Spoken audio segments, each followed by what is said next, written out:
Hello, YouTube. Back with the next My Little Pony review, and today interviewing Rarity. No, not Little Miss Drama Queen, obsessing over everything, constantly laying on a couch for no apparent reason other than a sad attempt to make humor.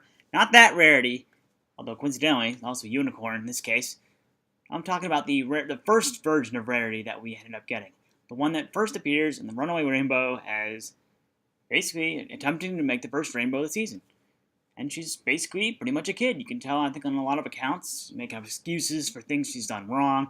But she does eventually own up to her mistakes and, makes things right in the end. I think she's actually a lot more relatable. And, of course, she's got that one song that kind of explains why she does what she does. She likes going on adventures, but then most kids do in general as a whole. So I think a lot of kids can definitely let it out, relate to her in some way. And even if you're an adult, I think you can relate to her because you probably have acted like her in some way, shape, or form when you were younger. I mean, she just loves to have fun, and that's what kids are supposed to do. You're not supposed to be whisked off to some, boarding school or to get a head start on their, their school curriculum where they end up learning things that they should not be learning at that age. But she's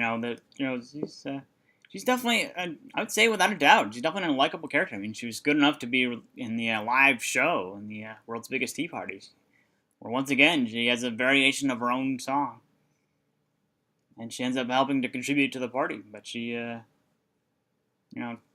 say, yeah, she's definitely enjoyable, and she proves that she's got quite the appetite. When she hasn't eaten in a long time, she's willing to eat. Because he basically devours Sweetberry's entire cake. There's that memorable scene where he's basically just one slice after another, and Sweetberry's just in total disbelief that she's eating this much. She's probably never, ever in her life seen anyone eat that much cake in one sitting. Now, of course, basically becomes a problem after that because Rarity hasn't made the first rainbow yet. She hasn't, I guess, technically figured out how, in a sense, because she's never really paid attention to her studies. But then again, this goes back to what I was saying earlier about, basically kids generally don't want to learn unless it's related to something they're already doing, something they already enjoy doing. You have to make it enjoyable for them if you want them to actually get them to learn, which is why you go through your preschool, your kindergarten, where you're basically learning your basic colors and stuff like that, things that are fun for children at that age. I think that was part of Cheryl Lee's problem, the original Cheryl Lee's problem anyway. He was trying to tease Rarity, which was somewhat of a relatable subject. I think she felt that Rarity could have not only enjoyed it, but also, learned something from it. But of course, Rarity's being Rarity because she's easily distracted, and as most kids are, very easily distracted. You can usually turn them away from what they're currently doing unless they really feel like they have to have it done. They need some sort of motivation to keep them going, but in this case, Rarity goes on quite the adventure in more ways than one. She goes on at least two adventures. The first one with the roller skates, and then which is where her song comes into play. And then the big one where she disappears and ends up in Breezy Blossom the entire time. And then has to find her way back home, which is ends up proving to be much of the rest of the movie right then and there. So definitely give her a shot. I mean, you may find yourself that you have just as much of an appetite, big of an appetite as she did when she was younger, although we have no idea of knowing whether that's her true appetite or whether it's just because she was so hungry from being away from food for so long. We don't know how long this... the movie's about an hour long, but we don't know how much time passed while she hadn't eaten last.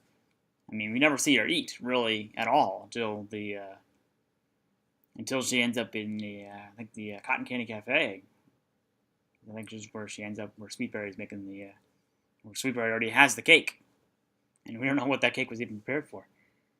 But definitely give it a shot. I mean, I think of course, she has that other memorable song, which I think is in, I think that's also in the Runaway Rainbow. That's the other song she has where Cheryl Lee they're literally far apart from each other, and the song kind of references that. There's that whole little sort of performance the two of them put on. It's kind of interesting how they actually managed to keep them together, but yet still showing that they still share their feelings for each other because they're not together. They're not actually together, but it's kind of giving you the illusion that they are, because they put them like within, eye level of each other, like within inches of each other, but they're not actually that close together at this point. So definitely give her a shot. I mean, she's definitely tolerable. I would say she's actually maybe even quite enjoyable, depending on your stance on younger kids. So that's my review on My Little Pony G3 Rarity. Thanks for watching.